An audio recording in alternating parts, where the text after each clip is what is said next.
How the derivative or the partial derivative can help us to find the minimum of the loss function for an AI or machine learning model.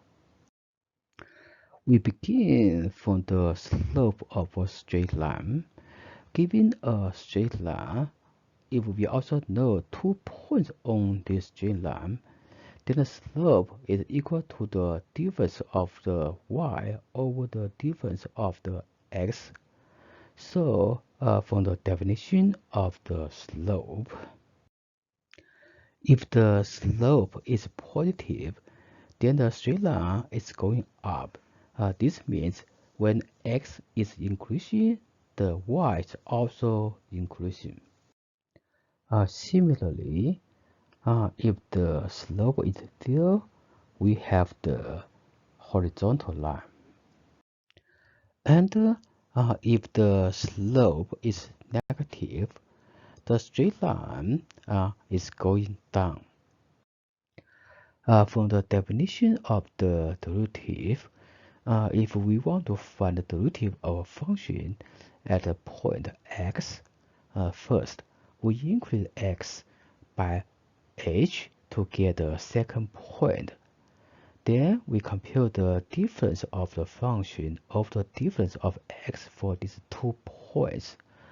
Finally, we let h approach 0. This part is just the slope of the straight line that passes these 2 points. When h approaches 0, the second point approaches to the first one. So finally, we will get the tangent line. So according to the definition of the derivative of function at a point is equal to the slope of the tangent line that passes this point. From the definition of the derivative, if the function is going up, the derivative is positive. Reversely, if the derivative of a function is positive, the function is going up. On the other hand, if the function is going down, the derivative is negative. And reversely, if the derivative of function is negative, we know that the function is going down. When the function reaches its minimum or maximum value, the derivative of the function is 0. However, if we know the derivative of a function is 0 at some point, does the function must reach its minimum or maximum? No, this is not true. For example, for these 2 cases, when x equals c, the derivative of function is 0. However, in these 2 cases, the function does not reach their minimum or maximum value. These 2 examples tell us that when we design the loss function or the objective function for our machine learning models, we need to avoid these cases. Now we are ready to discuss how the derivative can help us to find the minimum of the loss function. As when a function reaches its minimum or maximum, the derivative of the function is 0. So in the first method, we can find the derivative of the function, let the derivative equal 0, and solve the equation. Then we can find the minimum or maximum of a function. We have used this way to find the minimum of the loss function for the linear regression model. This is the loss function of the linear regression model. In order to find the minimum of the loss function, we find the partial derivative of the loss function to all weights respectively and let them equal 0.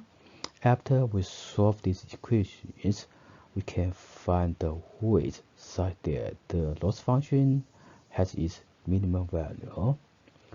However, for most AI models, the loss functions are more complicated. The partial derivative of the loss function are not linear functions, so it is very hard to solve these equations. In this case, we usually use another method, gradient descent method, to find the minimum of the loss function. Suppose when x is equal to c, the function has its minimum value. For the gradient descent method, we randomly set the initial value for s, then repeatedly update s and make it approach the value c, such that the function has the minimum value. For the gradient descent method, we need to solve two major problems. First, at any time for a given value of x, we need to know if this value is too small or too big. So we can know if we need to increase or reduce this value when updating the value of x. The derivative can help us to solve this problem. Suppose when s equals c, the function has its minimum value. We can see that on the left side of c, the derivative is negative, and on the right side of c, the derivative is positive. So if we use this formula as the updating rule, then if x is too small, the derivative is negative, so we will increase the x.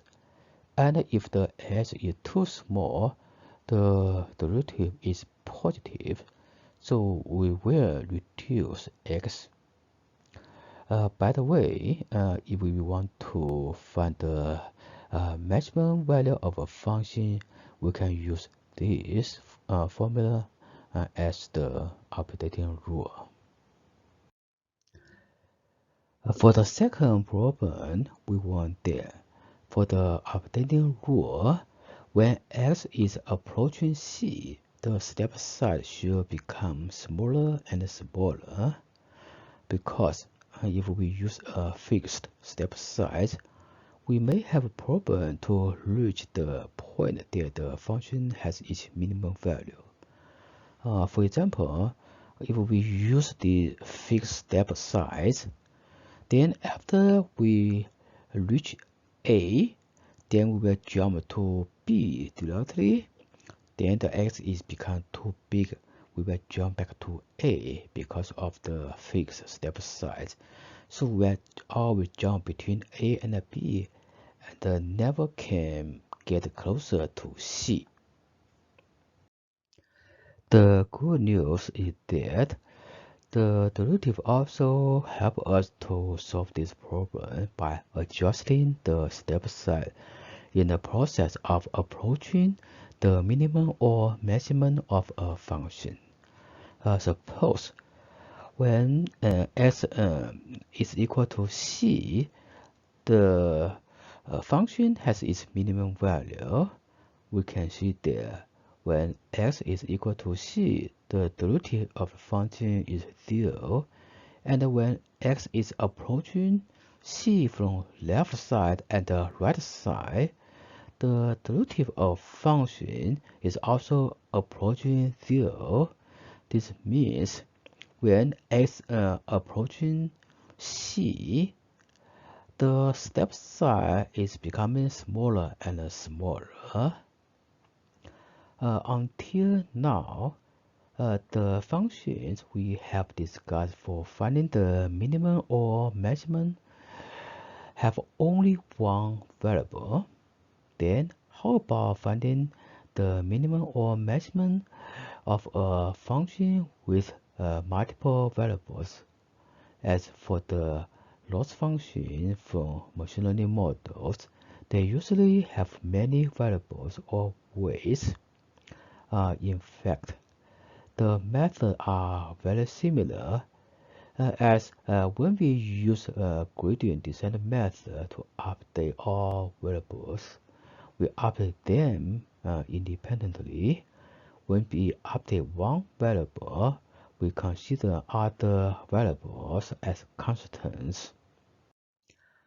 For example, for this function, we have two variables. When we update x, we consider y as a constant.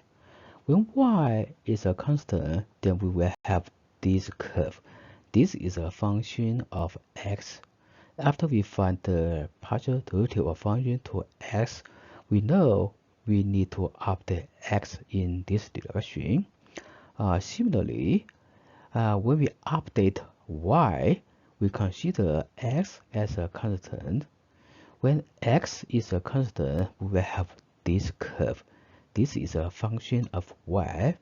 After we find the partial derivative of the function to y, we know that we need to update y in this direction. So we begin from this point, we will jump to this point. Similarly, we will jump to the other point until we reach the minimum of the function. So for a function with two variables, we can use this updating rule to find the minimum of the function. Similarly, we can use this updating rule to find the maximum of our functions. Thanks.